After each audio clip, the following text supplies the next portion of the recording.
Hello everyone, welcome back to my channel.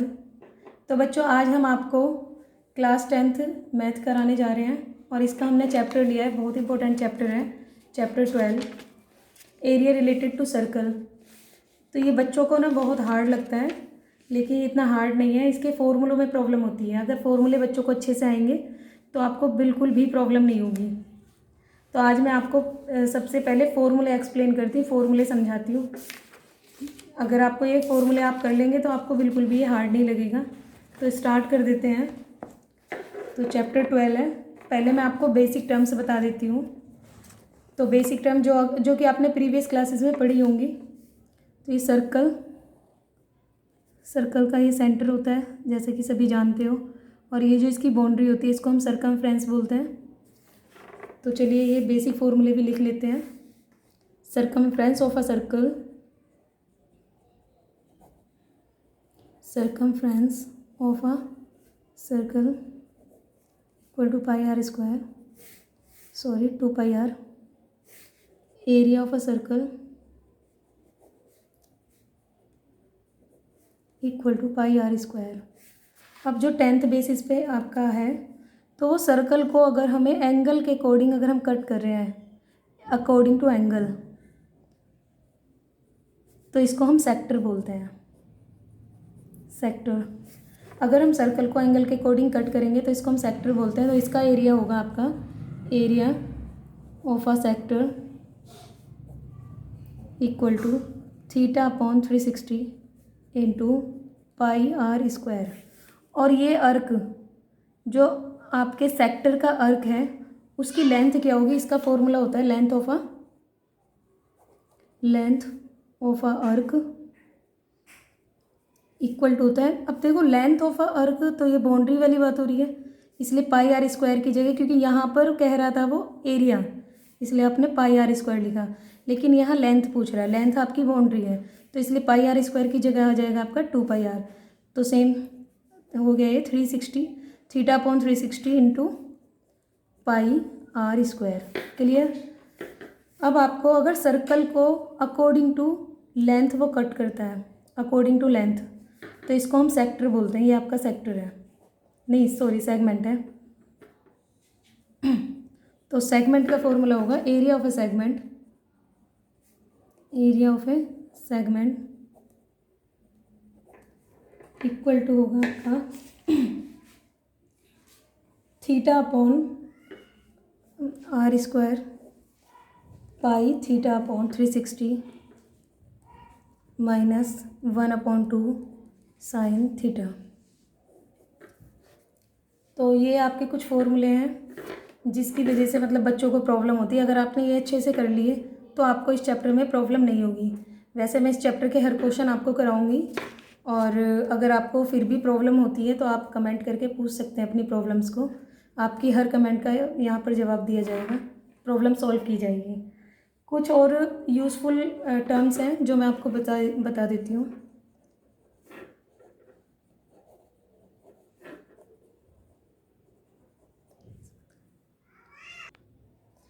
Some basic some terms है useful. तो angle described by minute hand, angle described by minute hand, minute hand में in 1 minute, in 1 minute four. तो आपका angle होगा 360/60, और इससे इसे cut किया तो ये आ गया आपका 6 degree. Second, angle described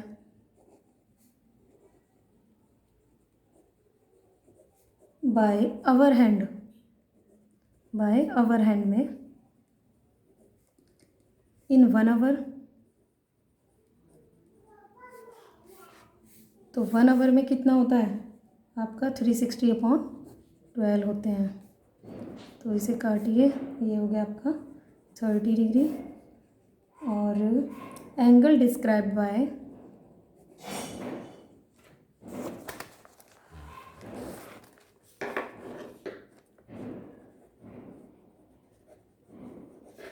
by our hand in 1 minute, 1 minute, sorry 1 minute में, तो वही आपका कितना होता है, वही 30/60, सॉरी, क्योंकि आवर में जो मिनट का वो होता है 30 में 60 का होता है, और ये हो गया आपका 1/2 डिग्री। तो कुछ और 1-2 फॉर्मूले हैं वो और मैं बता देती हूँ आपको।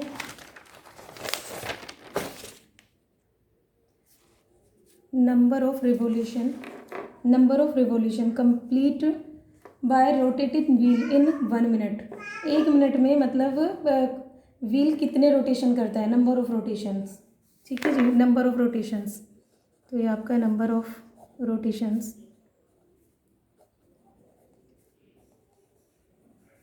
इक्वल टू होता है डिस्टेंस, जितनी डिस्टेंस कवर की है उसने,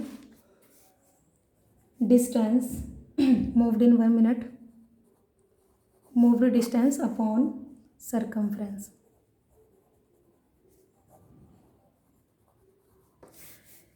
ठीक है, ये आपके कुछ इम्पोर्टेंट फॉर्मूले हैं जो कि मैंने यहाँ कराए हैं। और अगर आपको लगता है कुछ और प्रॉब्लम आपको आती है तो प्लीज़ बताइएगा कमेंट करके, मैं आपको आपकी हर प्रॉब्लम सॉल्व करूँगी। और अब एक्सरसाइज का और एक क्वेश्चन ले लेते हैं, फिर वीडियो ज़्यादा लंबी हो जाएगी, इसलिए एक क्वेश्चन तो ले ही लेते हैं।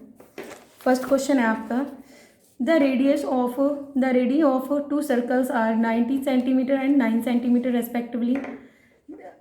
2 कॉन्सेंट्रिक सर्कल हैं, और नहीं कॉन्सेंट्रिक सर्कल नहीं, 2 सर्कल हैं अलग अलग, एक 90 सेंटीमीटर है रेडियस और सेकंड की 9 सेंटीमीटर है।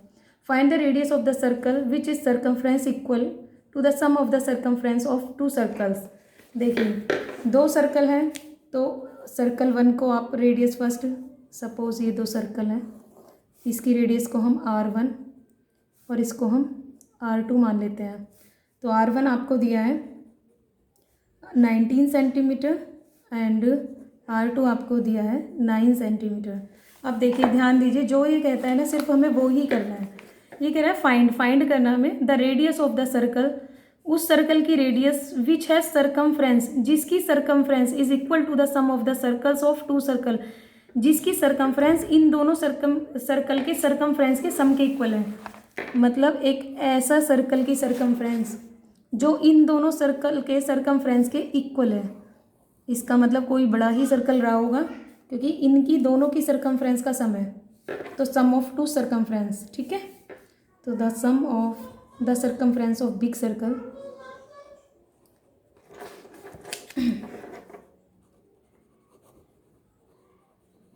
the circumference of big circle equal to the sum of 2 circles, the sum of 2 circles। तो बिग सर्कल की कैपिटल R ले लेते हैं, इसकी जो रेडियस है इसको कैपिटल R लेट कर लेते हैं।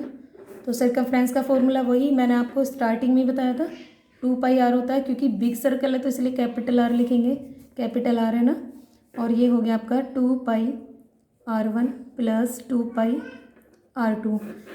प्लस में प्लस हो या माइनस हो तो हम ऐसे कॉमन ले लेते हैं प्लस माइनस में, तो ये हो गया आपका 2πr इक्वल टू 2π यहाँ कॉमन आ गया है, कॉमन है दोनों में, यहाँ पर हुआ आपका R1 प्लस R2।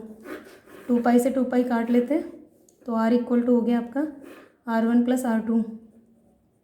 R1 क्या है, R1 थी आपकी 19 सेंटीमीटर, तो 19 प्लस 9, तो R इक्वल टू हो गया आपका 28 सेंटीमीटर।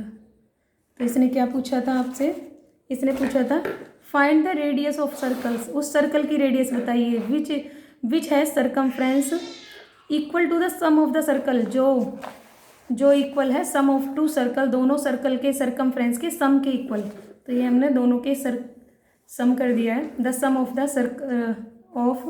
सरकमफ्रेंस तो लिखा ही नहीं है, सरकमफ्रेंस ऑफ 2 सर्कल्स। ठीक है, circumference of 2 circle, I think आपको समझ आ गया होगा। तो कोई भी अगर प्रॉब्लम होती है तो आप बताइएगा, अगर मैं आगे और क्वेश्चन कराऊंगी तो वीडियो लेंथी हो जाएगी। तो अभी फ़िलहाल आप इतना ही लर्न कीजिए, नेक्स्ट वीडियो में आते हैं और आगे जितने भी क्वेश्चन हैं वो सब मैं आपको कराऊंगी। ठीक है। और कोई भी प्रॉब्लम हो तो आप कमेंट कर सकते हैं। तो मिलते हैं नेक्स्ट वीडियो में नेक्स्ट क्वेश्चन के साथ।